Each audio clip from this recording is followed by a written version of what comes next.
இந்த வீடியோ டியூட்டோரியல்ல நாங்க பார்க்க போறது சிஸ்டம் டெஸ்டிங் அப்படின்ற இந்த ஸ்டெப்ல.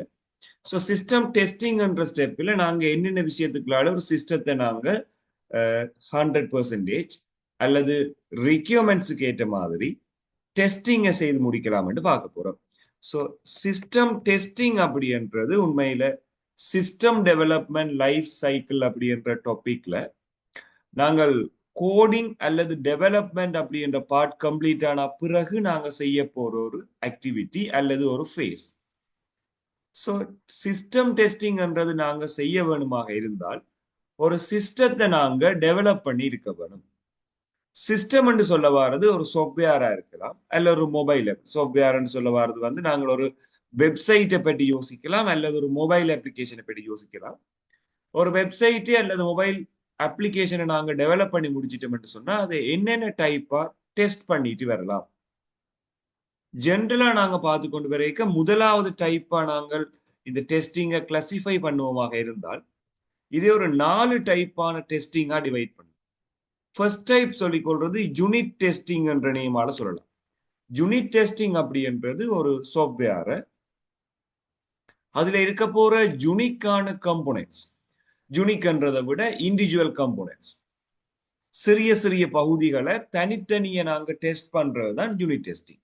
ஃபார் எக்ஸாம்பிள் நாங்க ஒரு ஹார்ட்வேர் கம்போனன்ட் எடுப்போமா இருந்தா ஒரு மொபைல் போன், மொபைல் போன்ல இருக்கிற இண்டிவிஜுவல் பார்ட்ஸ், ஸ்பீக்கரா இருக்கலாம், டிஸ்பிளேயா இருக்கலாம், அல்லது அதுல இருக்க போற போர்டா இருக்கலாம்.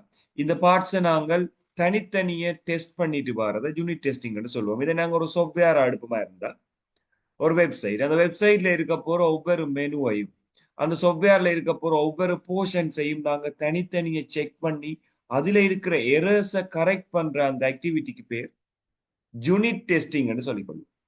தென் ரெண்டாவது டைப்பா நாங்க சொல்ல போறது இன்டகிரேஷன் டெஸ்டிங் அப்படின்ற நேம் சொல்லிக்கொள்வோம். ஸோ இன்டகிரேஷன் டெஸ்டிங் அப்படின்றது நாங்கள் யூனிட் டெஸ்டிங்கை கம்ப்ளீட் பண்ணிட்டோம் என்று சொல்லி சொன்னால் அந்த யூனிட்ஸை நாங்க குரூப் ஆக்கிட்டு செய்ய போற checking.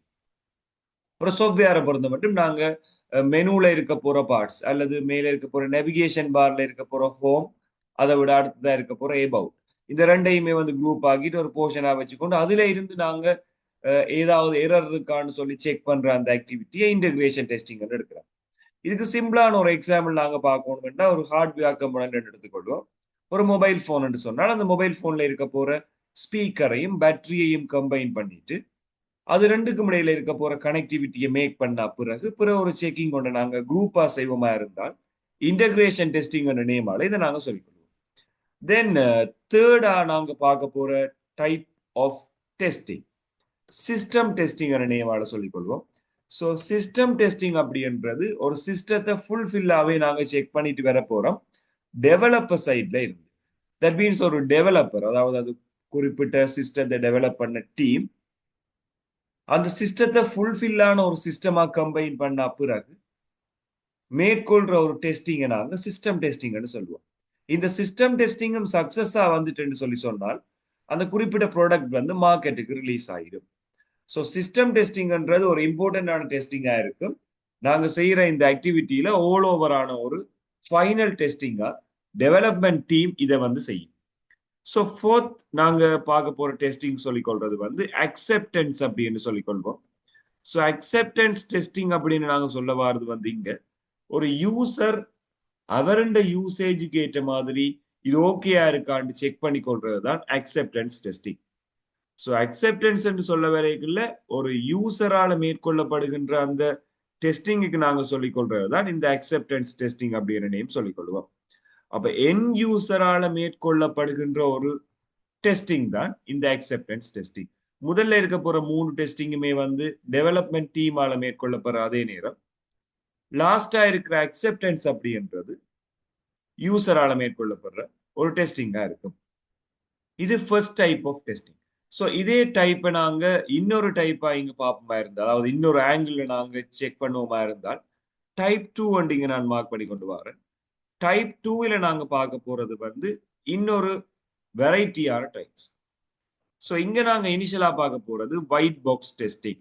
So white box testing அப்படின்னு நாங்க இங்க கன்சிடர் பண்ண போறது வந்து ஒரு சிஸ்டத்தை நாங்க டெஸ்ட் பண்ண போறோம் அதிண்ட இன்ஃப்ராஸ்ட்ரக்சர் அதே நேரம் கோடிங் தொடர்பான knowledgeோட. ஃபார் எக்ஸாம்பிள் ஒரு டெவலப்பரால் ஒரு சிஸ்டத்தை செக் பண்ண போற அந்த சிஸ்டத்தில் இருக்க போற பார்ட்ஸ் அதிண்ட கோடிங்ஸ் எல்லாமே அவருக்கு தெரியும். அதுல எரர் இருக்குமா இருந்தா அதை செக் பண்ணக்கூடிய மாதிரியான ஒரு ஆப்பர்ச்சுனிட்டி இருக்குது அப்படின்னு சொல்லி அதை நாங்க ஒயிட் பாக்ஸ் டெஸ்டிங்னு சொல்லுவோம். உண்மையில இந்த unit testing, integration testing, system testing இந்த மூன்றுமே வந்து டெவலப்பர்ஸால மேற்கொள்ளப்படுகின்ற டெஸ்டிங் டைப் பண்றபடியால நாங்கள் உண்மையிலே அந்த மூன்றையுமே வந்து ஒயிட் பாக்ஸ் டெஸ்டிங்குக்கு எக்ஸாம்பிளா எடுக்கலாம். Then second type of testing நாங்க இங்க சொல்லிக் கொள்வோம் பிளாக் பாக்ஸ் டெஸ்டிங் என்ற நேமால சொல்லுவோம். ஸோ பிளாக் பாக்ஸ் டெஸ்டிங் அப்படி என்று சொல்ல வாரது வந்து ஒரு சிஸ்டத்தை நாங்க செக் பண்ண போறோம். அந்த சிஸ்டம் தொடர்பான இன்ஃப்ராஸ்ட்ரக்சர், கோடிங் எந்த ஒரு knowledgeமே இல்லாமல். ஒரு எக்ஸாம்பிள் அக்செப்டன்ஸ் டெஸ்டிங். ஒரு மொபைல் போன் ஒன்று நீங்கள் ஒரு ஷாப்ல வாங்க போறீங்கன்னு சொன்னா அந்த மொபைல் போனை நாங்க செக் பண்ணி பார்ப்போம். ஆஸ் எ என் யூசர் நாங்க செக் பண்ணி பார்ப்போம். ஸோ அந்த செக்கிங்ல எரர்ஸ் இருந்தா கூட எங்களுக்கு அதை பற்றிய knowledge பெரும்பாலுமே இருக்க போறது இல்லை. பட் எங்களுக்கு அவுட்புட் வரையில்ன்றது மட்டும் தெரியும். பொருத்தமான இன்புட்ஸை மட்டும் ப்ரொவைட் பண்ணி சரியான அவுட்புட்ஸ் எங்களுக்கு கிடைக்குதான்னு சொல்லி பார்க்கறதுக்கான ஒரு டெஸ்டிங் டைப்பை தான் நாங்க இங்க பிளாக் பாக்ஸ் டெஸ்டிங்னு சொல்லிப்படுவோம். பட் ஒயிட் பாக்ஸ் டெஸ்டிங்ன்றது கோடிங் knowledge ஓ இன்ஃப்ராஸ்ட்ரக்சர் knowledgeோட மேற்கொள்ளப்படுற ஒரு டெஸ்டிங் டைப்பா இருக்கு. ஸோ இப்படியான டைப்ஸா நாங்க இந்த டெஸ்டிங் அப்படின்றதை கிளாசிஃபை பண்ணி கொண்டு வரலாம். ஸோ இதுக்கு ஒரு எக்ஸாம்பிள் கொஸ்டின் ஒன்று பார்த்துட்டு வருவோம். இந்த டெஸ்டிங் அப்படின்றதுல எப்படியான டெஸ்டிங் டைப்ஸ் எங்களுக்கு அவைலபிளா இருக்கு, அதை நாங்கள் எங்க யூஸ் பண்ணுவோம் சொல்லி. ஸோ 2023 நடந்த எக்ஸாம் பேப்பர்ல 26th கொஸ்டின் நாங்க இதுல செக் பண்ணி பார்க்கலாம். ஸோ இதுல எங்கிட்ட கேட்டிருக்கிற கேள்வி வந்து during which of the following is an application tested by its developers. So உங்களுக்கு ஹிண்ட் இதுல ஒன்று இருக்கு. டெவலப்பர்ஸால மட்டும்தான் இந்த செக்கிங் வந்து செய்யப்பட போகுது. ஸோ டெவலப்பர் ஒரு ஆள் இந்த செக்கிங்கை செய்ய போறார் இன் a setting that closely reassembles the intent deployment hardware. So ஒரு ஹார்ட்வேரை நாங்க டிப்ளாய் பண்ணின பிறகு அப்போ ஹார்ட்வேர் டிப்ளாய் ஹார்ட்வேரோ சாஃப்ட்வேர் இதை பற்றி ஒரு ஃபுல் டிப்ளாய்மெண்ட்டுக்கு பிறகுன்னு சொல்லிக்கல உண்மையில யூனிட் டெஸ்ட், இன்டகிரேஷன் டெஸ்ட் எல்லாம் முடிஞ்சிருக்கும். அந்த சாஃப்ட்வேரை வந்து இவ டிப்ளாய் பண்ணி போயினோம். அந்த நேரத்தில் நாங்க எந்த டைப்பான ஒரு டெஸ்டிங்கை செய்யலாம்னு கேட்கிறோம். ஸோ உண்மையில வந்து அக்செப்டன்ஸ் டெஸ்ட் எங்களுக்கு ஆன்சர் வராது, பிகாஸ் இது யூசரால செய்யற டெஸ்டிங். இன்டகிரேஷன் டெஸ்டிங் அல்லது யூனிட் டெஸ்டிங் இங்க வர போறது இல்லை, பிகாஸ் இதை டிப்ளாய் பண்ற லெவலுக்கு நாங்க போயிட்டோம். தென் பேரலல் டெஸ்டிங் அப்படின்ற ஒரு பார்ட் இல்ல. இங்க கரெக்ட் ஆன்சர் சிஸ்டம் டெஸ்டிங்கா இருக்கு. ஒரு சிஸ்டத்தை நாங்க டிப்ளாய் பண்ற டைம்ல டெவலப்பர் செய்யற டெஸ்டிங் வந்து சிஸ்டம் டெஸ்டிங். ஸோ இப்படி நாங்க ஒரு குறிப்பிட்ட சிஸ்டத்தை எந்த லெவல்ல வச்சு டெஸ்ட் பண்றோம் அப்படின்றத வச்சு நாங்க டெஸ்டிங்கை கிளாசிஃபை பண்ணி கொள்ளக்கூடிய மாதிரி இருக்கும்.